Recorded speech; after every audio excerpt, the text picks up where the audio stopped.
at AirVenture Oshkosh, and we're out on our discovery mission to find airplanes we don't know anything about. We'd like to think we know quite a bit about airplanes, but there's a lot of them. There's some nice ones, and here's one I don't know.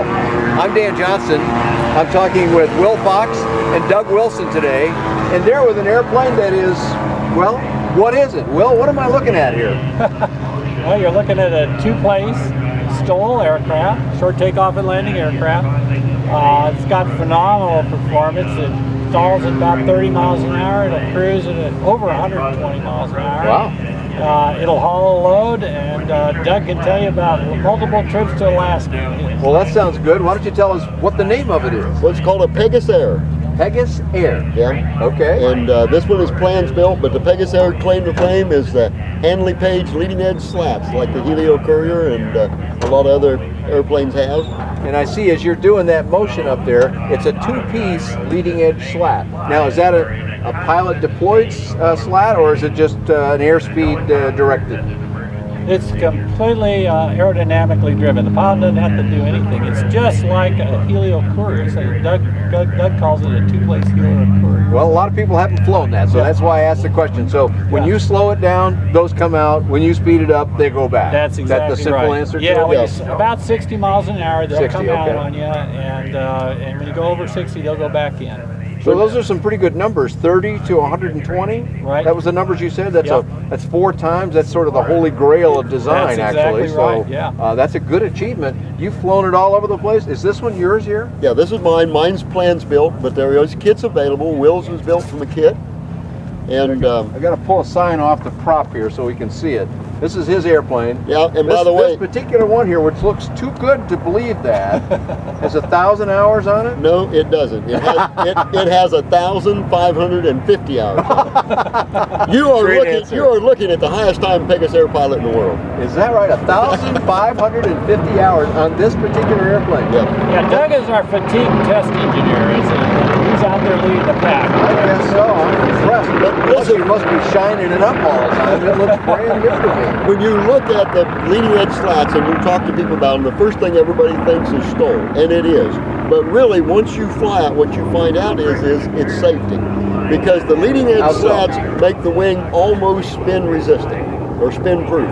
And so what happens is that I can slow down to 35 or 40 mile an hour and do S turns.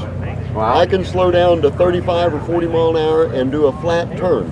Give it right rudder. I was doing that out in our ultralight pattern, just showing off. Giving right rudder and left aileron to keep the wings level so I wouldn't lose the other traffic underneath my wingtip and flying around. And by the way, if you'll pan over there and look at the ultralight 103 special, he pushed me in the pattern.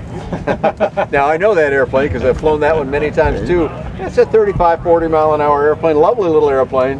But if he passed you, you were going really slow. He passed me in the pattern, and I had a passenger. So it wasn't light. Now, this is a kit? Yes, they are available as a kit. Yes. Okay, but you said you plans built? I built mine from plans. We don't talk to a lot of people who do plans built. You got a bunch of papers, you got a bunch of parts, and you started doing the work. Yeah, and I got a bunch of friends interested, and they didn't stay with it just because life got in the way. I was fortunate. I had that happens to a lot of people. Horrendously supportive wife. She would fix my supper. And I did this in 3.5. You better give her a name here. Yeah, yeah. My lovely wife, Dar. There you go. Good job. I did this. Thank you, Dar. 3,500 hours in 3.5 years. She would fix my supper and leave it for me in the microwave. Is that right? Yeah, that's a lot of good support. So you know they have that line about behind every good man's a better woman, or however it goes. Yeah, well, you got one evidently. So good for you. What type of construction? I'm sorry, Dan. What type of construction is used in the kit for an airplane? Well, this is a aluminum control surface and wing, and pretty conventional spars, built up a front spar and bent rear spar, and bent ribs, and then the fuselage is chrome moly tube and cloth covered. So you did some welding? Oh yeah, quite a bit of welding. Yeah, I did mine gas welding, you know, because I had gas welding. Now, did you already have the skill set you needed when you came to the some project? of the skill set I had, but definitely not the aluminum forming. I had helped, and not helped a lot, a friend building RV6. Okay. I had restored a few airplanes and that stuff, but I did not have the aluminum forming skill set. And you did a bunch of that, I'm guessing. If you did all the wing ribs, it's formed aluminum, right? I'm going to give a plug for the kit, because you buy a kit, first off, his workmanship's a lot better on those ribs and that kind of stuff. And I have, built plywood form blocks to build these, I have, I think, if I count this up right, 21 different form blocks. Is that right? Which first you had to make the block. Which I had to make, yeah. And then you had to make the part off the block. And so, yeah, it might, for a lot of people, that might just be like, oh, okay, that's cool. I'm glad you did it, but that's too much work. They can buy a kit. Every pilot, every aircraft builder I know helped me some way, somehow in this airplane, and a lot of people that weren't either one. So it's a social thing as well as a build an airplane thing. It's a lot of that, yeah. That's cool. However, if you're going to build one from plans and get it done, you lose a lot of social life because you just have to work on it. So what's been your experience with the airplane? There's another one over here, isn't By the there? way, Will has flown his airplane to 27,000 feet. Is that right? Well, tell us a little bit about that experience. Well, for a while I had a Rotax 914, and the turbo-powered one, so a little high, right? Yep, and I live in Los Alamos, New Mexico. Okay. At 7,000. Already high on the ground. High. Yeah. And I thought, this thing climbs pretty good. I think I'll see how high it'll go. Is that right? Exactly right. And so I didn't do it all at once. I did it on a couple of flights, to figure it out. And got an ATC clearance. I just called them up and said, hey, would you boys mind if I just saw how high this airplane went today? And they said, here's your squawk, and here you go. And oxygen. I had to have oxygen. Right. I had to have oxygen. And I was able to climb up to 27,000 feet. And the high point of it, Dan, was as I was descending back down, the center stopped me at 24,000 feet and said, I've got a 737 that needs to go by underneath you. That was the high point. That's a great story. That's a great story. But the airplane did it, got you up that high? The airplane did great. Yeah, it still was climbing about 150 feet a minute, but it was still pretty slow. Hey, that's not bad at that height, I would say. Pretty sure I can't climb 150 feet a minute at 27,000 feet. Very cool. Well, so you've done a bunch of flying in the Pegasair, and you've done a bunch of flying in the Pegasair. How many other people are flying these things? Do you have any idea? Well, right now we've got about 20% of the United States fleet sitting right here. Okay, let's see. 2, that means there are 10 in the U.S., is that correct? Yeah, pretty My good. math skills haven't withered that badly. We actually had another arrival today. Lamar came in today. Is that right? We have a third Pegasair here, and most of the Pegasairs are in So it's really a Quebec, third of Canada. the U.S. fleet is A here. third of the U.S. fleet is now here. Most of the Pegasairs are in Quebec, Canada, where the design originated, up in northern Okay, Quebec. so our northern neighbors is the source of this. Is the northern, and they have what we think about 3 dozen of them up there. Okay. Up there, so they fly them on O200s up there. Do and they? they fly them on floats up there. Now, what have you got in yours here? I have a 160 horsepower 0320. Okay, wow. You got a lot of power in this thing. So. Yep. 900 pound or 700 pound useful load.